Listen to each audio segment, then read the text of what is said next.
Nah, perhatikan di dalam ayatnya yang ke 65. Maka imam besar itu mengoyakkan pakaiannya dan berkata ia menghujat Allah. Untuk apa perlu kesaksian lagi, kamu telah mendengar hujatnya.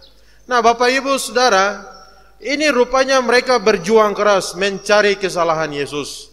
Padahal sebenarnya tidak demikian. Waktu Yesus berkata kamu telah mengatakannya, apa yang Kayafas buat? Yang Kayafas buat adalah dia mengoyakkan pakaiannya. Nah, apa maksudnya Kayafas mengoyakkan pakaian? Di dalam budaya Yahudi, mengoyak pakaian itu adalah satu ekspresi orang yang sedang bersusah hati, orang yang begitu sedihnya luar biasa, orang yang sedang mengalami satu pergumulan yang begitu hebat. Jadi pada waktu Kayafas itu mengkoyakkan bajunya, dan orang-orang semua melihat Kayafas, bahwa Kayafas ini sedang susah hati, Kayafas ini sedang sedih, Kayafas ini sedang satu pergumulan yang berat. Dan orang akan melihat bahwa memang Kayafas sedang sedih. Kenapa Kayafas sedih? Dia mengkoyakkan pakaian. Karena Kayafas tahu sebenarnya keputusan yang mereka ambil, hukuman yang mereka jatuhi, hukuman yang tidak sesuai dengan kebenaran, hukuman yang tidak ada dasarnya. Mereka menghukum seorang yang benar, menghukum seorang yang tidak berbuat kejahatan. Bapak Ibu Saudara, Kayafas mengkoyakkan pakaiannya. Tetapi perhatikan Bapak Ibu Saudara, jangan kita lupa karena di dalam perjanjian lama Tuhan pernah berbicara melalui seorang nabi. Seorang nabi disuruh kepada umat Allah. Coba kita lihat di dalam Yoel pasal 2. Kita baca ayat 12 dan sampai 14. Tetapi sekarang juga demikianlah firman Tuhan.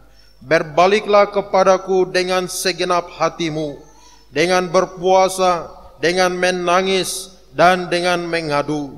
Koyakkanlah hatimu dan jangan pakaianmu. Berbaliklah kepada Tuhan Allahmu, sebab Ia pengasih dan penyayang, panjang sabar dan berlimpah kasih setia, dan Ia menyesal karena hukumannya. Siapa tahu mungkin Ia mau berbalik dan menyesal, dan ditinggalkannya berkat menjadi korban sajian dan korban curahan bagi Tuhan Allahmu.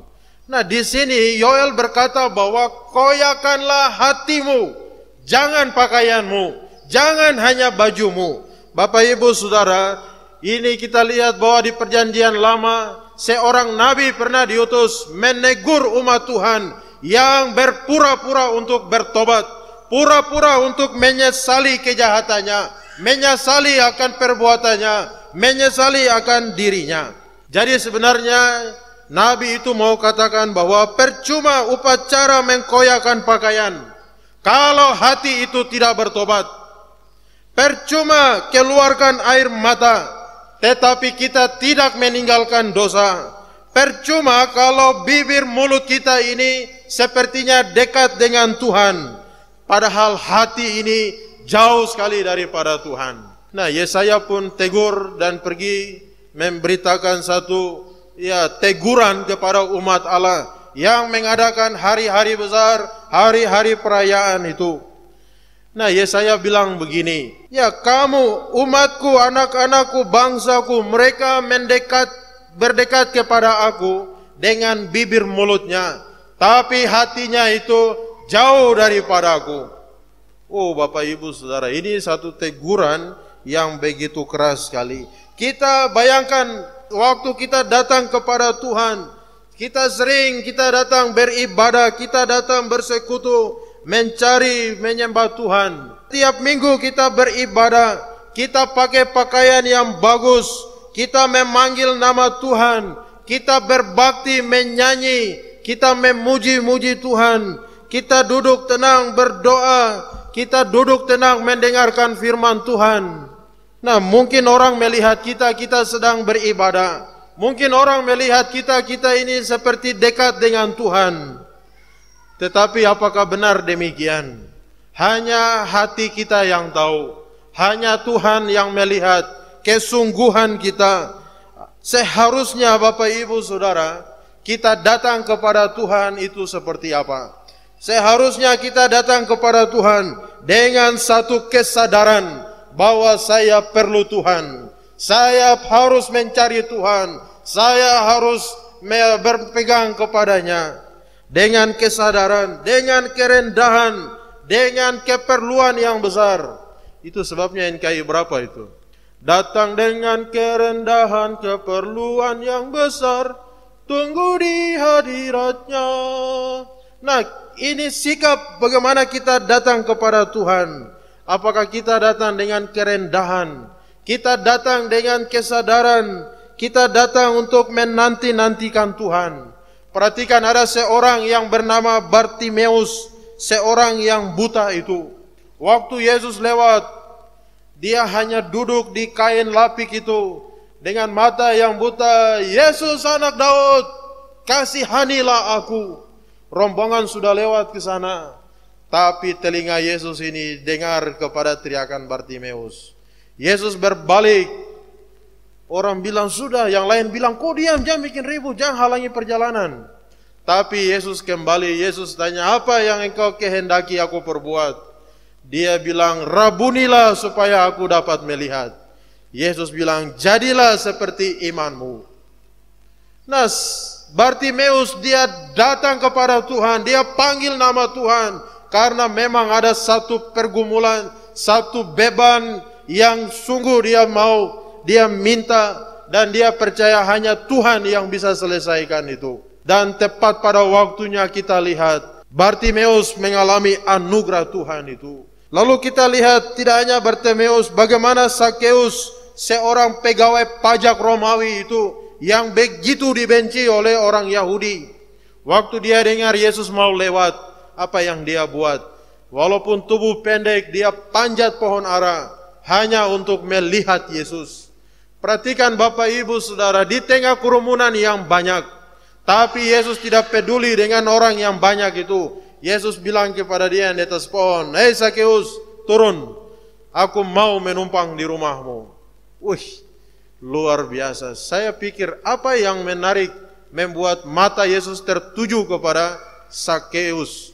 Padahal orang yang ada di sekitar, di depan, dekat dia itu banyak sekali. Perhatikan bahwa Sakeus dari rumah, di dalam hatinya, saya mau melihat Yesus. Saya mau kenal, saya sudah dengar banyak, tapi saya mau lihat dia. Saya mau berjumpa dengan dia. Akhirnya Sakeus mendapatkan satu kehormatan.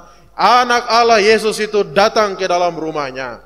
Waktu Yesus datang ke dalam rumah Sakeus, kita lihat ada satu transformasi, satu perubahan besar yang terjadi. Sakeus berdiri dan dia berkata, Tuhan, kalau ada yang saya pernah pungut itu lebih, saya akan kembalikan berapa kali lipat. Nah, tapi inilah ada satu perubahan, tanda perubahan, bagaimana Sakeus berjumpa dengan Tuhan, dan ada satu komitmen yang dia buat. Dan perhatikan seorang wanita pendarahan 12 tahun, walaupun Yesus dikerumuni oleh orang yang banyak itu, tapi dia berusaha datang, dia berusaha maju, dia berusaha dekat, dan dia bilang asal saya jama ujung bajunya, saya pasti sembuh. Itu sebabnya waktu dia pegang ujung baju Yesus, Yesus berbalik dan Yesus bilang, siapa yang pegang saya? Karena Yesus rasa bahwa ada kuasa itu yang keluar dari dirinya. Dan saat itu juga wanita itu sembuh. Bapak Ibu Saudara, bagaimana ketika sikap kita ketika datang kepada Tuhan? Ada seorang janda yang miskin itu, dia datang dan dia memberikan persembahan. Terkling, waktu dia buang ke dalam peti itu kotak itu, bunyi koinnya itu kedengaran sekali. Lalu orang bertanya, siapa beri yang paling banyak? Yesus bilang, janda miskin itu beri paling banyak dari semua orang yang lain. Mereka kaget, kok bisa demikian? Yesus bilang, dia memberi justru seluruh hidupnya dia beri. Tidak lagi ada uang di mana, tidak lagi ada simpanan apa-apa. Dia memberi dan dia tidak tahu besok itu makan apa. Dan Yesus bilang, orang ini yang hanya berharap, bersandar, hanya mengandalkan dia.